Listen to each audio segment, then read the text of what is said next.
Hello बच्चों, welcome to the channel. आज की इस वीडियो में हम करने वाले हैं कक्षा 8 का इतिहास का अध्याय 2, व्यापार से साम्राज्य एक कंपनी की सत्ता स्थापित होती है। तो चलिए शुरू करते हैं। आज का हमारा पहला प्रश्न है, आखिरी शक्तिशाली मुगल बादशाह कौन थे? आखिरी शक्तिशाली मुगल बादशाह कौन थे? औरंगजेब। ठीक है।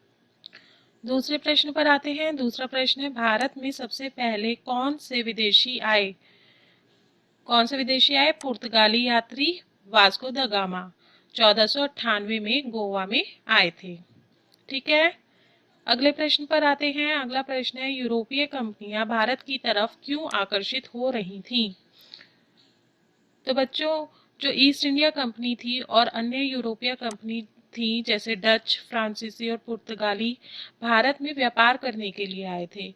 सभी कंपनियों को एक जैसी चीजें चाहिए थी, जैसे सूती कपड़ा, रेशम और बहुत से मसाले भी थे जैसे काली मिर्च, लौंग, इलायची और दालचीनी। तो सभी को यही सामान चाहिए था। सभी कंपनियां भारत से ये सामान सस्ते दामों पर खरीदकर अपने अपने देशों में ले जाकर महंगे में बेचकर मुनाफा कमाना चाहती थी।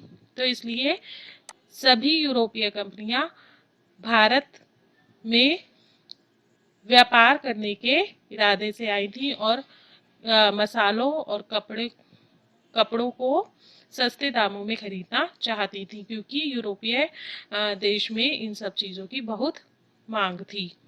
ठीक है। अगले प्रश्न पर आते हैं। अगला प्रश्न है, दीवानी मिलने के बाद कंपनी को किस तरह का फायदा पहुंचा? क्या हुआ? प्लासी की जंग के बाद कंपनी को बंगाल की दीवानी मिल गई। अब भारत से होने वाली आमदनी से कंपनी के सारे खर्चे पूरे हो जाते थे। पहले तो ब्रिटेन कंपनी जो थी, ईस्ट इंडिया कंपनी जो थी, वो सोना चांदी मंगाती थी, क्योंकि भारत में जो सामान खरीदना होता था वो सोने चांदी के बदले में खरीदा जाता था। तो पहले सोना चांदी मंगाती थी यूरोप से और उसके बदले में सामान खरीदती थी। लेकिन अब जब बंगाल की से आमदनी होने लगी, राजस्व आने लगा, तो उसी से उनका सारा खर्चा निकल जाता था। जैसे कच्चा माल खरीदना हुआ, किले बनाना हुआ, या जो सेनाएं वो बनाना, सेनाओं की जो रक्षा करनी होती थी, सेनाएं को संभालने के लिए जो खर्चा होता था, वो सारे खर्चे उनके जो बंगाल से जो राजस्व वसूल होता था उससे पूरे हो जाते थे। तो यह बहुत बड़ी जीत थी। अगले प्रश्न पर आते हैं। अगला प्रश्न है, east India company Tipu Sultan को खतरा क्यों मानती थी? टीपू सुल्तान कहाँ का सुल्तान था? मैसूर का सुल्तान था। ठीक है। और टीपू सुल्तान ने बहुत से ऐसे कदम उठाए थे जो कि कंपनी के खिलाफ थे, तो इसलिए टीपू सुल्तान उनके लिए खतरा बन गया था। अब उसने कौन कौन से कदम उठाए थे टीपू सुल्तान ने? एक तो जो स्थानीय सौदागर थे उनको मना कर दिया था कि कंपनी के साथ में किसी भी तरह का कोई कारोबार ना किया जाए। ईस्ट इंडिया कंपनी के साथ कोई कारोबार नहीं करेगा। दूसरा क्या किया? ईस्ट इंडिया कंपनी के साथ कारोबार करने की बजाय फ्रांसीसी व्यापारियों से मित्रता बनाई टीपू सुल्तान ने, और उनकी मदद से अपनी सेनाओं का आधुनिकीकरण किया। उनकी सेनाओं के पास में जो आधुनिक तकनीक थी उसको अपनाई फ्रांसीसियों के साथ मिलकर। तो इन दो कारणों की वजह से जो कंपनी थी वो टीपू सुल्तान से चिढ़ गई थी, उससे नाराज हो गई थी। उसको लगने लगा कि टीपू सुल्तान उनके लिए खतरा बन सकता है, और इसीलिए उसने मैसूर पर आक्रमण कर दिया। ठीक है। अगले प्रश्न पर आते हैं। अगला प्रश्न है, पहली इंग्लिश फैक्ट्री कब और कहाँ लगी? तो उत्तर है, पहली इंग्लिश फैक्ट्री 1651 में हुगली नदी के किनारे पर शुरू हुई थी। ठीक है। अगला प्रश्न है, फैक्टर कौन थे? फैक्टर कौन थे? ईस्ट इंडिया कंपनी के व्यापारियों को फैक्टर कहा जाता था। ईस्ट इंडिया कंपनी में जो व्यापारी थे उनको फैक्टर कहा जाता था। ठीक है।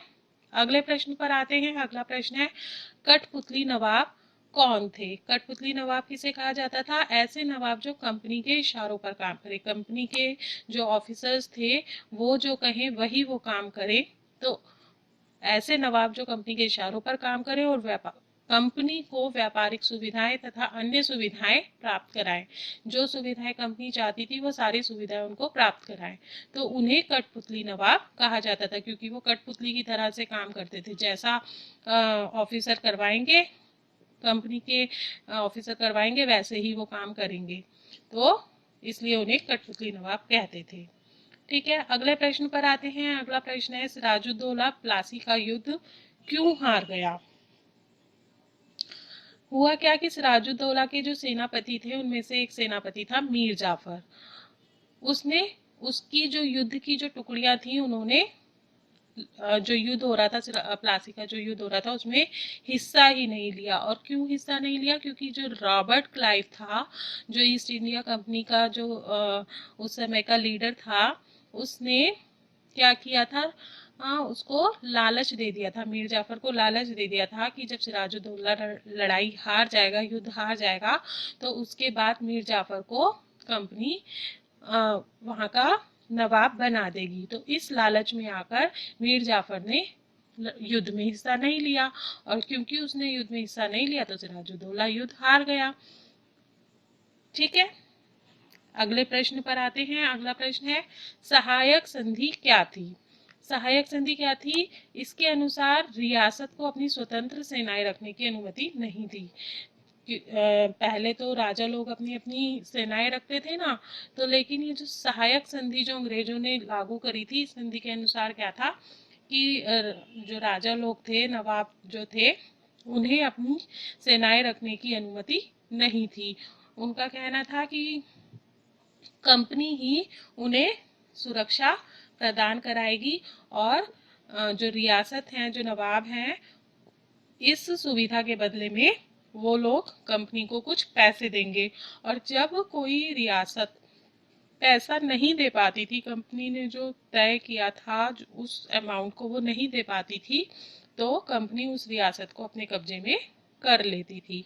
ये थी सहायक संधि। ठीक है, अगले प्रश्न पर आते हैं। अगला प्रश्न है, सर्वोच्चता की नीति क्या थी? ये भी अंग्रेजों ने लागू करी थी।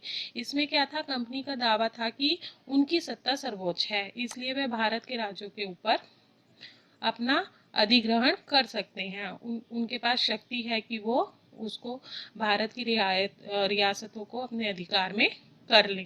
तो इस नीति को सर्वोच्च नीति कहा गया। ठीक है, अगले प्रश्न पर आते हैं। अगला प्रश्न है, लॉर्ड डलहौजी की विलय नीति क्या थी? लॉर्ड डलहौजी ने एक विलय नीति शुरू करी थी, भारत के अंदर लगाई थी। वो क्या थी कि अगर कोई भी शासक मर जाता है, उसकी मृत्यु हो जाती है और उसका कोई पुरुष वारिस नहीं है, तो उसकी रियासत को कंपनी हड़प लेगी, अपने अधिग्रहण कर लेगी, अपना अधिकार जमा लेगी, अपना कब्जा कर लेगी। तो ये थी विलय नीति। आपको पता होगा कि जो झांसी का युद्ध हुआ था, झांसी की रानी ने खूब लड़ाई लड़ी थी अंग्रेजों के खिलाफ, वो भी इसीलिए हुई थी क्योंकि झांसी का कोई पुरुष अधिकारी नहीं था, और अंग्रेजों ने उसके ऊपर अपना अधिकार जमाने की कोशिश करी थी, कब्जा बनाने की कोशिश करी थी। इसलिए झांसी की रानी ने लड़ाई लड़ी, लेकिन अंत में वो हार गई, तो अंग्रेजों ने उस पर अपना कब्जा जमा लिया। ठीक है, अगले प्रश्न पर आते हैं। अगला प्रश्न है, न्याय के क्षेत्र में वारन हेस्टिंग द्वारा किए गए बदलावों का उल्लेख कीजिए। वारन हेस्टिंग ने क्या क्या बदलाव लाए थे न्याय के क्षेत्र में भारत के अंदर? जब वारन हेस्टिंग ने क्या किया, 1772 में न्याय व्यवस्था एक स्थापित करी, जिसमें फौजदारी और दीवानी अदालतें अलग अलग बनाई। पहले तो ऐसा नहीं था, लेकिन वारन हेस्टिंग ने अलग अलग अदालतें बनाई। फौजदारी जो केस अगर आएगा कोई, तो वो फौजदारी अदालत में लड़ा जाएगा, और दीवानी केस आएगा तो उसको दीवानी अदालत में उसकी सुनवाई होगी। तो दीवानी अदालत के जो मुखिया थे वो यूरोपीय जिला कलेक्टर होते थे। उस एरिया का जो कलेक्टर होता था वो उसका मुखिया होता था, और क्योंकि वो अंग्रेज था, उसे हिंदी या उर्दू तो आती नहीं थी, तो मौलवी और हिंदू पंडित उसके लिए कानून की व्याख्या करते थे, और उसके हिसाब से वहाँ पर न्याय किया जाता था। जबकि जो फौजदारी अदालतें थी, वहाँ पर काजी और मुफ्ती ही केस की सुनवाई किया करते थे, लेकिन कलेक्टर की निगरानी में होता था ये सब कुछ भी। ठीक है।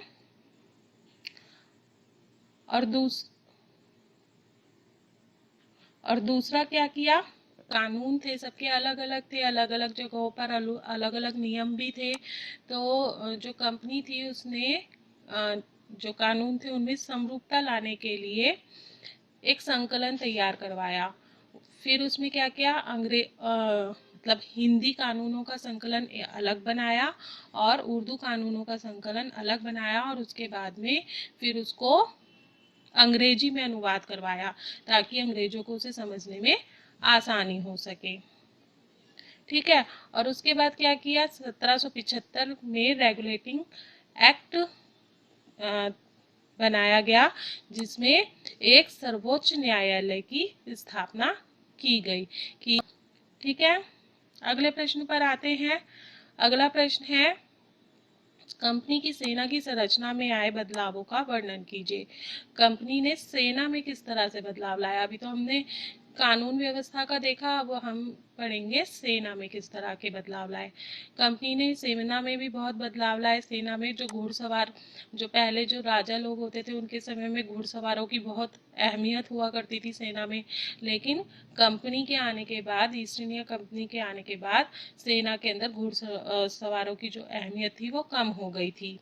दूसरा उन्होंने क्या किया, सैनिकों को यूरोपीय युद्ध शैली सिखाई। यूरोप में जो आधुनिक तकनीक से जो युद्ध लड़ा जाता था वो युद्ध शैली सैनिकों को सिखाई।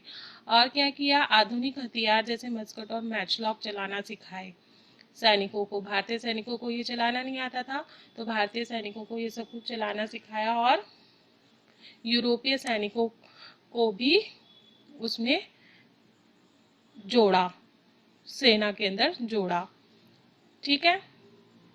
अगले प्रश्न पर आते हैं। अगला प्रश्न है, कंपनी का शासन भारतीय राजाओं के शासन से किस तरह अलग था।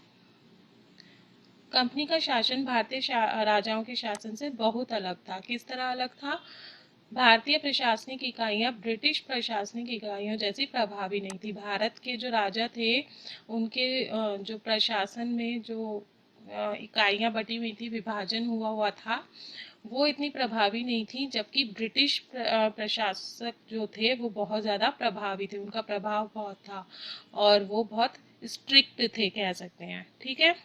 दूसरा क्या था, भारतीय राजाओं के शासन में न्यायिक व्यवस्था में अलग अलग अदालतें नहीं थी। राजाओं के टाइम पे तो एक ही जगह न्याय होता था, चाहे फौजदारी केस हो चाहे दीवानी केस हो। लेकिन जो ब्रिटिश अदालतें थी वो अलग अलग बनी, फौजदारी अलग और दीवानी अदालत अलग।